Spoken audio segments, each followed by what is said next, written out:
भ्रष्टाचार नहीं चलेगा, नहीं चलेगा। भ्रष्टाचार नहीं चलेगा, नहीं चलेगा। भ्रष्टाचार नहीं चलेगा, नहीं चलेगा। भ्रष्टाचार नहीं चलेगा, नहीं चलेगा। ई रिक्शा यूनियन जिंदाबाद, जिंदाबाद। रिक्शा यूनियन जिंदाबाद, जिंदाबाद। यूनियन जिंदाबाद, जिंदाबाद, जिंदाबाद।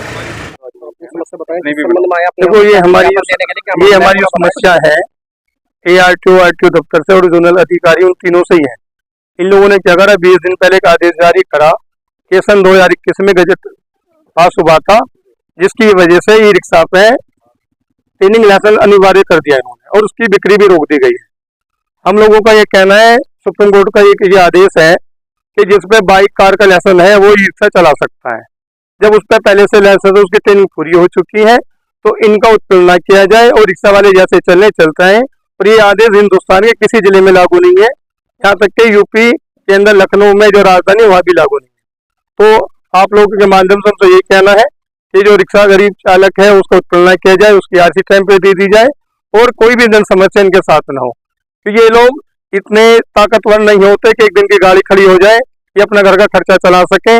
ये रोज के खाने कमाने वाले लोग होते हैं, इनके साथ जाते नहीं। जैसे कि भारत सरकार का अधिसूचना का हवाला दिया गया है, जो आदेश इन लोगों ने जारी किया संभागीय परिवहन अधिकारी ने, उसमें भारत सरकार के अधिसूचना का हवाला दिया गया है कि उसमें 10 दिन की रिक्शा की ट्रेनिंग का प्रावधान है। नहीं, जो ट्रेनिंग लेना चाहे वो ले ले, पर जबरदस्ती ट्रेनिंग है। आपका हेलमेट अनिवार्य है कोई मना कर सकता है हेलमेट पहनने को, पर उसका आप सिर नहीं फोड़ सकते कि हम सिर फोड़ेंगे हेलमेट क्यों नहीं पहने। अगर कोई आदेश ट्रेनिंग का है तो जो रिक्शा लेना चाहे ट्रेनिंग ले ले, वो अगर ट्रेनिंग लेनी ना ले, पर उसे जबरदस्ती नहीं ट्रेनिंग दिला सकते। ये ट्रेनिंग कॉलेज वालों के साठगांठ से मैं नहीं कह सकता कि इनके अच्छी मोटी रकम के ऊपर ये सब साठगांठ हुई है। तो जो भ्रष्टाचार हो रहा है उसका भी देखा जाए और इस आदेश को तत्काल वापस लिया जाए, जिससे रिक्शे वाले आम तरीके से अपना काम कर सकें।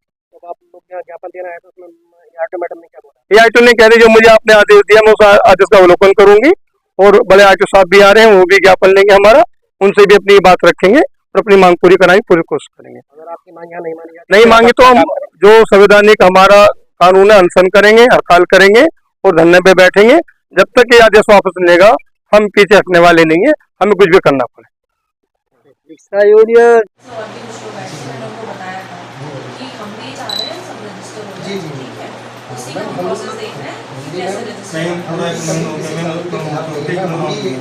जो भारत सरकार की अधिसूचना है जिसका हवाला दिया गया है मैम इस आदेश में, जो किसी की पेंडिंग नहीं कर सकते। रिक्शा लेने लगती है हमें सब आपके पास, हमें सब कॉपी ये सब आपके लिए है।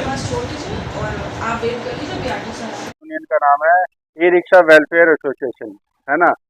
और हम लगातार रिक्शा चालकों के लिए हम काम कर रहे हैं, और अब जो स्थिति आ गई है रिक्शा चालक मेरठ का परेशान हो रहा है। सुबह निकलता है, शाम तक इतना भी नहीं कमा पाता कि वो शाम को अपने घर पे चूल्हा जला दे। जो ये रूट बने हैं इसका सबसे ज्यादा विरोध कर रहा है रिक्शा चालक, और हम आप लोगों के माध्यम से कहना चाह रहे हैं कि 25 तारीख को मेरठ का हर रिक्शा चालक हड़ताल पे बैठा है। पूरे मेरठ पे एक भी रिक्शा चलेगी नहीं, और अब हम बहुत परेशान हो चुके हैं। अब हम पहले तो हड़ताल कर रहे हैं और इसके बाद हम घेराव करने का काम कर रहे हैं। और जो हमारे अफजल भाई है, इनका जो मुद्दा है वो ये है कि भैया जो ये आपके लाइसेंस बन रहे हैं, जब एक लाइसेंस से कार चल सकती है, मोटरसाइकिल चल सकती है, तो उसी लाइसेंस से ई रिक्शा क्यों नहीं चल सकती। मतलब कि ऑटो चल सकता है उस लाइसेंस से, ई रिक्शा ही नहीं चल सकती। तो ये बहुत गलत नियम लाए हैं, इसका पूरा रिक्शा चालक मेरठ का विरोध कर रहा है। 4 व्हीलर है ना, 4 व्हीलर है, मतलब एक लाइसेंस पे कार चल सकती है, ट्रक चल सकता है, ऑटो चल सकता है, तो उस लाइसेंस पे रिक्शा क्यों नहीं चल सकती। 3 व्हीलर है।